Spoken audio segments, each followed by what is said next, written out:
नमस्कार my dear friends, मैं विनोद चंडालिया, एक आरएएस पीसीएस एजुकेटर, आपके अपने ही स्टडी के कनेक्ट प्लेटफॉर्म जिसका नाम है निःशुल्क कोचिंग अभियान में आपका हार्दिक अभिनंदन करता हूं। जिस प्रकार से अपने राजस्थान के करंट जीके के लिए राजस्थान वार्षिकांक मुमल्स की जो चल रही थी, और ये अपनी 12वीं क्लास है और लगभग अपनी 11 क्लास जो है वो कंप्लीट कर चुके हैं। इसी प्रकार से इसे 25 से 30 क्लास के अंदर इसे कंप्लीट करवा दिया जाएगा। ठीक है माय डियर फ्रेंड्स, और चलते अपना फर्स्ट कंटेंट। उससे पहले मैं आपको बता दूँ कि और साथ में ही मुंबल जो 10,000 MCQ की जो वस्तुनिष्ठ बुक है वो मैं आपको एक मिनट बता देता हूँ। ये जो मुंबल राजस्थान की वस्तुनिष्ठ जो बुक है, इसके अंदर करीबन 10,000 जो है वस्तुनिष्ठ प्रश्न हैं, और ये लगभग जो पिछले जो वर्षों में पूछे गए राजस्थान की प्रत्येक वैकेंसीज के अंदर जो आए हुए जो क्वेश्चन हैं उसकी भी जो यह सीरीज चल रही है। आप प्ले लिस्ट में जाकर भी इसे देख सकते हैं, जिसके अंदर भूगोल, अर्थव्यवस्था, इतिहास, कला, संस्कृति और प्रशासनिक व्यवस्था, यानी लगभग ये सारे के सारे जो राजस्थान के जो कंटेंट है वो इसके अंदर दिए गए हैं। आप इसे भी देख सकते हैं। तो चलते हैं अपने वार्षिकांक की तरफ। तो चलिए, अपना पहला कंटेंट जो है क्या कहता है, 9 सितंबर 2021, याद रख लेना। 9 सितंबर 2021 को किस राष्ट्रीय राजमार्ग पर स्थित 3 किलोमीटर लंबी इमरजेंसी लैंडिंग फील्ड यानी ELF इमरजेंसी लैंडिंग फील्ड का उद्घाटन रक्षा मंत्री राजनाथ सिंह और सड़क परिवहन मंत्री नितिन गडकरी ने किया है? तो आप अच्छे से नोट कर लेना कि राष्ट्रीय राजमार्ग 925A 925A जो कहाँ है, जालोर बाड़मेर सीमा पर स्थित है। देखो, भारत पाक सरहद से महज कितना 40 किलोमीटर दूरी पर स्थित कौन सा, जालोर और बाड़मेर सीमा पर 9 सितंबर 2021 को रक्षा मंत्री कौन है, अपने राजनाथ सिंह हैं, और सड़क परिवहन जो मंत्री है वो कौन है, नितिन गडकरी है। उन्होंने राष्ट्रीय राजमार्ग 925A के गंतव्य भाकसर सेक्शन पर 3 किलोमीटर लंबी इमरजेंसी लैंडिंग फीलिंग लाइन का जो क्या है उद्घाटन किया गया है। यानी इस हवाई पट्टी का उद्घाटन इस प्रकार से किया, कई बार इमरजेंसी स्थिति में अगर अपने किसी भी प्लेन को या वायुसेना का जो प्लेन है अगर उसे लैंड करना पड़े तो वहाँ पर लैंड कर सकते हैं इमरजेंसी कंडीशन के अंदर। तो चलिए नेक्स्ट। देश का, ये यहाँ से ये बात अच्छे से नोट कर लेना कि देश का पहला बाजरा संस्थान प्रदेश के किस स्थान पर खुलेगा? देखो, बाजरा अनुसंधान संस्थान देश का पहला, ये नोट कर लेना, कहाँ पे, बाड़मेर में खुलेगा। भारतीय कृषि अनुसंधान परिषद बाड़मेर में देश का पहला बाजरा अनुसंधान संस्थान की स्थापना की जाएगी। वर्तमान में परिषद की ओर से जोधपुर में केवल अखिल भारतीय समन्वित बाजरा अनुसंधान की परियोजना है, जिसके अधीन देश भर में 13 जो केंद्र कार्यरत हैं। देश में कुल 9.8 मिलियन हेक्टेयर क्षेत्रफल में बाजरा बोया जाता है। ये बात भी अच्छे से नोट कर लेना, करीबन 10 मिलियन हेक्टेयर के अंदर जो है बाजरा बोया जाता है, और जिसका उत्पादन लगभग 9.4% यानी 9.4 मिलियन टन, यानी लगभग आप मान सकते हैं कि 97% या लगभग पूरे 100% ही मान लो कि बाजरा जो उत्पादन है वो राजस्थान में ही होता है। और आपको पता है कि बाजरा उत्पादन के अंदर राजस्थान भारत के अंदर प्रथम स्थान पर भी है। इसमें अकेले राजस्थान में 3.75 मिलियन टन उत्पादन होता है, जो देश का करीबन कितना है, 42% हिस्सा है। और राजस्थान में पूरे देश का लगभग 56% बाजरा जो क्षेत्रफल जो है बोया जाता है। अगर 100% क्षेत्रफल की अगर बात करें तो राजस्थान में कितना 56% जो है क्षेत्रफल जो है बाजरा बोया जाता है। ध्यान रहे कि केंद्रीय संशोधन अनुसंधान केंद्र आपको पता है कहाँ, सेवर भरतपुर के अंदर है। और बीजीय मसाला अनुसंधान केंद्र जो क्या है, तपीजी अजमेर में स्थित है। ये देखो, ये दोनों ही प्रश्न जो बहुत बार परीक्षा के अंदर पूछे गए हैं कि बीजीय मसाला अनुसंधान केंद्र कहाँ है, तो तपीजी, ये अच्छे से याद रखना, तपीजी जो कहाँ पे पड़ता है, अजमेर में है। और सरसों अनुसंधान केंद्र जो कहाँ है, सेवर यानी भरतपुर के अंदर है। नेक्स्ट क्या है, प्रदेश का तीसरा सैनिक स्कूल, देखो ये क्या है, प्रदेश का तीसरा सैनिक स्कूल कहाँ खुलेगा? जिसके लिए मुख्यमंत्री अशोक गहलोत ने हाल ही में भूमि की जो है आवंटन की जो मंजूरी दे दी गई है। तो कहाँ पे? गांव हल्दिना, गांव जो हल्दिना मालाखेड़ा तहसील के जिला कौन सा है? अलवर के अंदर है। आपको पता है क्या, पहले चित्तौड़गढ़ और झुंझुनू के अंदर जो है सैनिक स्कूल जो है वो खोले जा चुके हैं। प्रदेश में चित्तौड़गढ़ और झुंझुनू के बाद तीसरा सैनिक स्कूल अब अलवर जिले में जल्द ही स्थापित होगा। ये बात अच्छे से नोट कर लेना।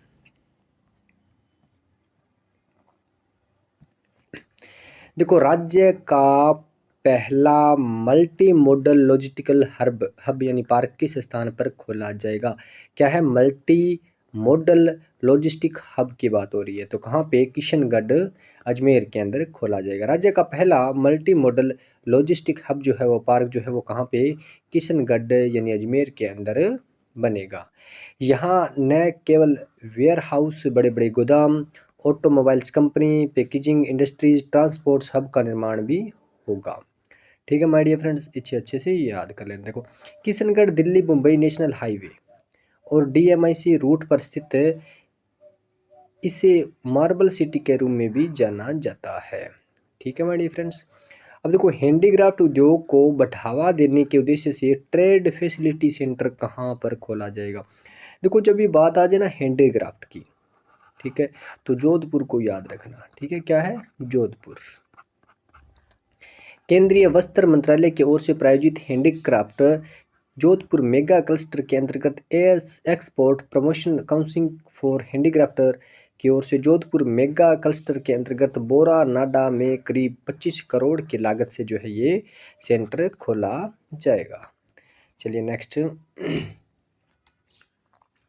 प्रदेश के किस स्थान पर देश की सबसे बड़ी सशस्त्र बल प्रशिक्षण अकादमी जो है प्रस्तावित की जाएगी? देखो, अपने देश की जो कोई दूसरे नंबर की सबसे बड़ी जो है ये प्रशिक्षण अकादमी होगी, जो कहाँ पर होगी? सीकर के अंदर होगी। कहाँ पर होगी? सीकर के अंदर होगी, मोनपुरा गांव और पलसाना। ठीक है माय डियर फ्रेंड्स, अच्छे से इसको नोट कर लेना। देखो, वर्ष 2019 में देश की दूसरी सबसे बड़ी और प्रदेश की पहली सशस्त्र बल प्रशिक्षण अकादमी का शिलान्यास तत्कालीन शिक्षा राज्य मंत्री गोविंद सिंह डोटासरा, जो अब नहीं है, ने किया था। और रलावता सीकर में राज्य का पहला जो है डिफेंस कैरियर इंस्टीट्यूट खोला गया है।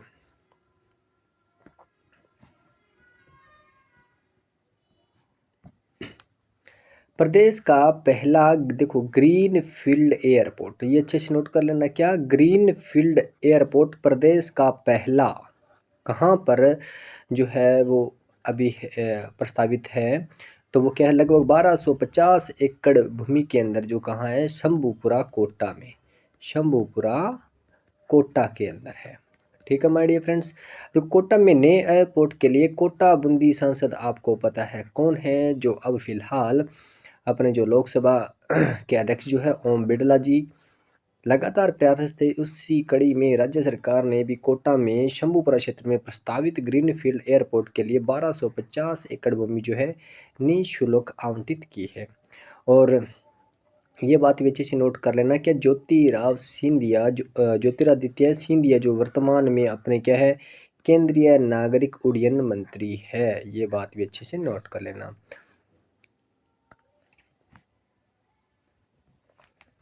देखो, जून 2021 में जीनोम, क्या है? जीनोम सीक्वेंसिंग की सुविधा विकसित करने में देश का पहला राज्य जो वो कौन बना है? अच्छे से नोट कर लेना। कौन? हमारा राजस्थान।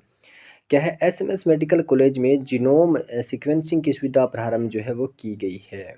ठीक है माय डियर फ्रेंड्स। देखो, जीनोम सीक्वेंसिंग की तकनीक से कोविड जो 19 के वायरस के नए वेरिएंट के बारे में जानकारी प्राप्त हो सकेगी। और जीनोम के सीक्वेंसिंग के लिए अब प्रदेश में सैंपल जो है वो केंद्र सरकार की Indian council of medical research द्वारा राजस्थान के लिए निर्धारित दिल्ली और IGIB लैब में भिजवाए जा रहे हैं। देखो, 1 अप्रैल 2021, क्या है? 1 अप्रैल 2021 को राज्य सरकार द्वारा जारी किए गए सतत विकास लक्ष्य, ठीक है, SDG 2021, ठीक है, का सतत विकास लक्ष्य 2021 के आंकड़ों में शीर्ष रैंक पर कौन सा जिला रहा है? राज्य सरकार द्वारा जारी किया गया है, अच्छे से नोट कर लेना। और कौन? कोटा जो है वो इस पे फर्स्ट रैंक पर रहा है। सरकार ने 2021 के लिए राजस्थान एसडीजी इंडेक्स जो है वो जारी किया 2.0, और इसमें आधारभूत ढांचा विकास और प्रशासनिक नजरिए तुलनात्मक तौर पर बेहतर जयपुर जिले की रैंकिंग पिछले वर्ष की तुलना में जो है गिर चुकी है। पहले जयपुर दूसरे स्थान पर था, और इस बार जो है जयपुर वो 9वें स्थान पर आ चुका है। और वहीं मैं बात करूँ चूरू की, तो चूरू ने इस बार दूसरी रैंक जो हासिल की है। संयुक्त राष्ट्र के गरीबी, भूखमरी, उन्मूलन जैसे विषयों पर तय सतत विकास लक्ष्यों की ओर लेकर 2021 की जो रैंकिंग में है, कोटा को 100 में से 65.28 अंक जो है वो मिले हैं। और ये पिछले अगर साल की बात करें तो इसमें कोटा को जो छठी रैंक मिली थी, जबकि 2020 की रैंकिंग में झुंझुनू जो है वो तीसरे स्थान पर रहा था। और सबसे निचले पायदान की बात करें तो जैसलमेर जो है वो सबसे निचले पायदान पर रहा है। और इसी प्रकार से बीकानेर, आपको जो याद रखना है वो याद रखना है कि जो कोटा जो है वो पहले स्थान पर रहा है, और जयपुर जो है वो पहले दूसरे स्थान पर था, अब जो लुढ़क कर 9वें स्थान पर आ चुका है।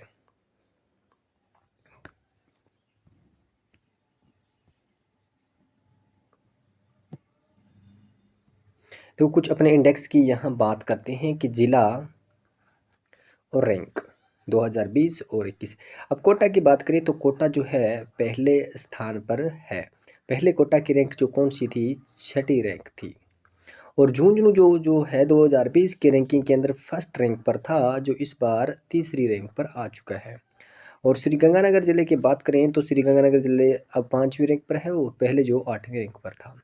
और आपको विशेष तौर से ये बात याद रखनी है कि जयपुर जो पहले दूसरे स्थान पर था, जो अब लुढ़क कर 9वें स्थान पर आ चुका है।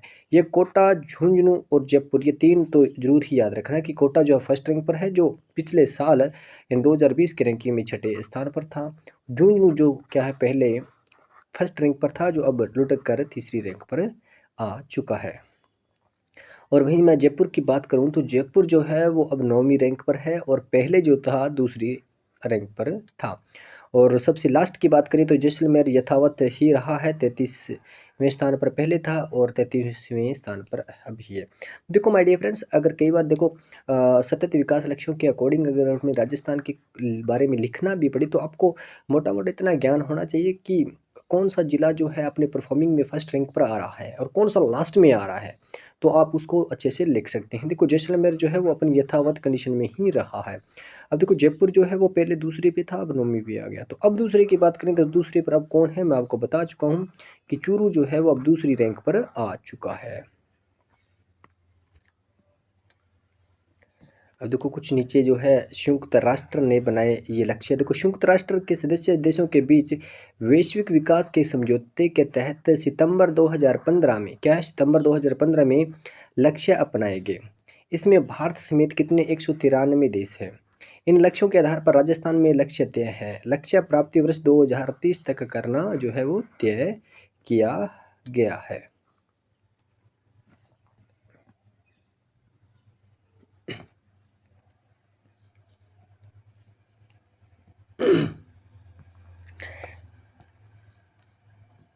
नेक्स्ट हम बात करते हैं क्या स्मार्ट सिटी परियोजना। क्या स्मार्ट सिटी परियोजना के अंदर कौन कौन से जो जिले हैं वो शामिल हैं? तो जयपुर, अजमेर, कोटा और उदयपुर। जयपुर, अजमेर, कोटा, उदयपुर। स्मार्ट सिटी योजना का शुभारंभ 25 जून 2015 को हुआ था, जिसमें जून 2018 तक देश भर में 100 शहरों का जो है चयन किया गया। और केंद्र सरकार ने राजस्थान के जयपुर, अजमेर, कोटा और उदयपुर को स्मार्ट सिटी में शामिल किया है। और चारों शहरों का चयन प्रदेश की चुनी गई 29 अमृत सिटी में भी किया गया है। क्या है? 29 अमृत सिटी के अंदर भी ये चारों के चारों जो शहर वो शामिल हैं।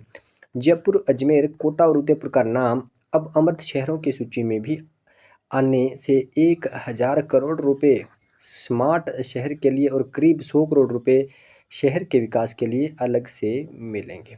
केंद्र सरकार द्वारा चयनित 29 शहरों में प्रदेश के 22 जिला मुख्यालय शामिल किए गए हैं। और 11 जिला मुख्यालय शहर जो है वो अमृत योजना के बाहर कर दिए गए हैं। आपको बस यहाँ पे इतनी सी बात नोट करनी है अच्छे से कि स्मार्ट सिटी के अंतर्गत जो राजस्थान के जो है वो जिले कौन कौन से शामिल है या निम्न में से कौन सा नहीं है, इस प्रकार का क्वेश्चन आ सकता है। आपको जयपुर, अजमेर, कोटा, उदयपुर अच्छे से याद रख लेना है। ठीक है माय डियर फ्रेंड्स, अब चलते हैं नेक्स्ट।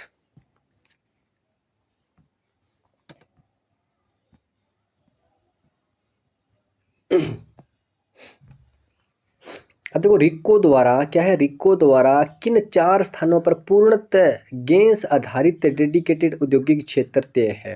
देखो रिको ने क्या है, पूर्ण गैस पर आधारित यानी ओनली ऑन लाइट की अगर मैं ऊर्जा की बात करूं तो वो क्या है, गैस आधारित जो डेडिकेटेड औद्योगिक क्षेत्र जो है तय किए गए वो कौन कौन से हैं। थाना अजमेर, उखलिया भीलवाड़ा और सोनियाना चित्तौड़ और बिठन जालौर।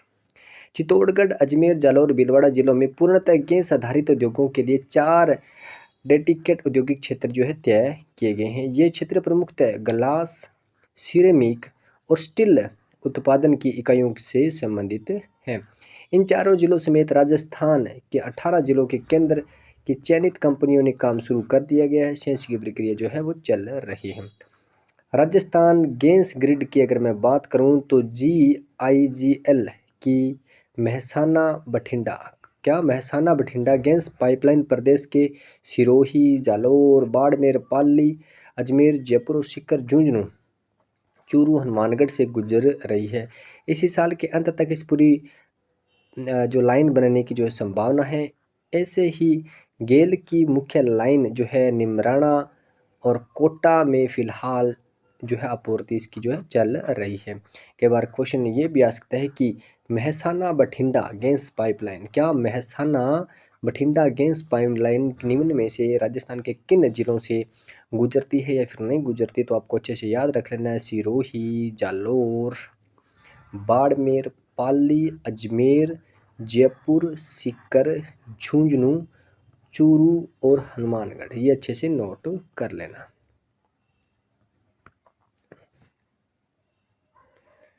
चलिए नेक्स्ट चलते हैं कि प्रदेश के किस पहले एयरपोर्ट को 11 अक्टूबर 2021 को निजी क्षेत्र को सौंपा गया है। क्या है, निजी क्षेत्र को सौंपा गया, तो कौन सा, सांगानेर। क्या है, सांगानेर जो एयरपोर्ट है जयपुर का, जो उसे अब निजी क्षेत्र में सौंप दिया गया है। जयपुर स्थित अंतर्राष्ट्रीय सांगानेर एयरपोर्ट को अंडानी समूह को सौंप दिया गया है। अब 50 वर्ष तक अंडानी समूह इस एयरपोर्ट की देखरेख की जिम्मेदारी करेंगे। केंद्र सरकार ने देश की कई एयरपोर्ट को निजी क्षेत्रों को सौंपने का फैसला किया है। जयपुर एयरपोर्ट राजस्थान का एकमात्र अंतर्राष्ट्रीय हवाई अड्डा है। 29 दिसंबर 2005 को इसे क्या है, अंतर्राष्ट्रीय हवाई अड्डे का दर्जा दिया गया। कौन से को, सांगानेर जो अंतर्राष्ट्रीय जो एयरपोर्ट है। वर्तमान में कुल 7 नागरिक हवाई अड्डे हैं प्रदेश में, अपने राजस्थान में कितने, 7। और इनमें नाल, बीकानेर, कोटा, जैसलमेर, डबोक, उदयपुर, रातानाडा जो जोधपुर में है, किशनगढ़ अजमेर में जो है शामिल है। नेक्स्ट हम बात करते हैं सूरतगढ़ सुपर क्रिटिकल। क्या है, Suratgarh super critical thermal 660 megawatt की यूनिट से उत्पादन शुरू। देखो मैं सुपर क्रिटिकल की बात कर रहा हूँ। अपने कल पढ़ चुके हैं कि क्रिटिकल, सुपर क्रिटिकल और अल्ट्रा सुपर क्रिटिकल के बारे में पढ़ चुका हूँ, मैं आपको बता चुका हूँ भी ये क्या क्या होते हैं। ठीक है, देखो अपने कल पढ़ा था क्या कि सुपर क्रिटिकल और अल्ट्रा सुपर क्रिटिकल, ठीक है, और सब क्रिटिकल। देखो सब, सुपर और अल्ट्रा, ठीक है। अब देखो इनके बारे में अपने पढ़ा था कि ये जो है ये लगभग क्या है, 500 वाट से जो कि एक इकाई की अगर मैं बात करूँ तो 500 मेगावाट से कम होती है, इसमें 500 मेगावाट से ज़्यादा होती है, और अल्ट्रा में क्या है लगभग 800 या 800 मेगावाट से ज़्यादा होती है। और कोयले की खपत की बात करें तो मैं इनमें आपको बता चुका हूँ कि सब के अंदर 600 ग्राम जो कोयला जो लगता है एक यूनिट बनाने में। और सुपर क्रिटिकल की अगर मैं बात करूँ तो कितना, 500 ग्राम जो कोयला लगता है एक यूनिट बनाने में। और अल्ट्रा की बात करें तो मैं आपको बता चुका हूँ कितना 450 ग्राम जो है कोयला जो लगता है किसमें 1 यूनिट बिजली बनाने के अंदर। ये अच्छे से नोट कर लेना कि सब क्रिटिकल, सुपर क्रिटिकल और अल्ट्रा क्रिटिकल क्या होते हैं। देखो, राजस्थान राज्य विद्युत उत्पादन निगम के सूरतगढ़ सुपर क्रिटिकल थर्मल तापीय बिजली घर में 10 अक्टूबर 2021 को नया अध्याय जुड़ गया। बिजली घर की 660 मेगावाट की क्षमता यूनिट की 8 पूर्ण क्षमता पर लगातार 72 घंटे का सफल परिचालन कर कमर्शियल उत्पादन जो है शुरू कर दिया गया। सुपर क्रिटिकल यूनिट के लिए उत्पादन निगम मेसर्स BHEL को 28 मार्च 2013 को जो कार्यादेश दिया गया था। राज्य सरकार ने 660 मेगावाट के 2 सूरतगढ़ सुपर क्रिटिकल जो है यूनिटें जो 2009 में इसको स्वीकृत की गई थी। ठीक है माय डियर फ्रेंड्स, और नेक्स्ट अपनी क्लास में और मुमल को करेंगे, अपने बारे में 13वीं क्लास होगी। और मैं फिर से बता दूं कि मुमल के 10,000 वस्तुनिष्ठ क्वेश्चन जो है ओनली ऑन राजस्थान के, तो उसकी भी अब क्लास जो है वो शुरू कर दी गई है। आप प्ले लिस्ट में जाकर उसकी क्लास देख सकते हैं। और मैं आपको बता दूं उस बुक के बारे में थोड़ा सा, जैसे मैं आपको पहले ही बता चुका हूँ, फिर से बता रहा हूँ कि राजस्थान वस्तुनिष्ठ 10,000 वस्तुनिष्ठ है और ये एक नया संस्करण है मुमल का। इसके अंदर कंप्लीट जो प्रीवियस ईयर क्वेश्चन हैं, ठीक है, जिसके अंदर भूगोल है, इकोनॉमिक्स है, हिस्ट्री है, कला और संस्कृति है और प्रशासनिक है, व्यवस्था के बारे में बताया गया। ये लगभग 10,000 जो वस्तुनिष्ठ है वो भी आपको ये बुक इस पे करवाई जा रही है, तो आप प्ले लिस्ट में जाकर क्लास लगा सकते हैं। और ये बुक भी करीबन 10 या 15 दिनों के अंदर आपको कंप्लीट करवा दी जाएगी। और उसके बाद में जो मुमल अपनी कंप्लीट होने के बाद में करंट की वार्षिक अंक की और उसके करीबन 4,000 जो है MCQ का जो टेस्ट होगा और प्लस आपको रिवाइज करवाया जाएगा अच्छे से MCQ का, इसका करंट जीके के लिए। Thanks for watching my dear friends.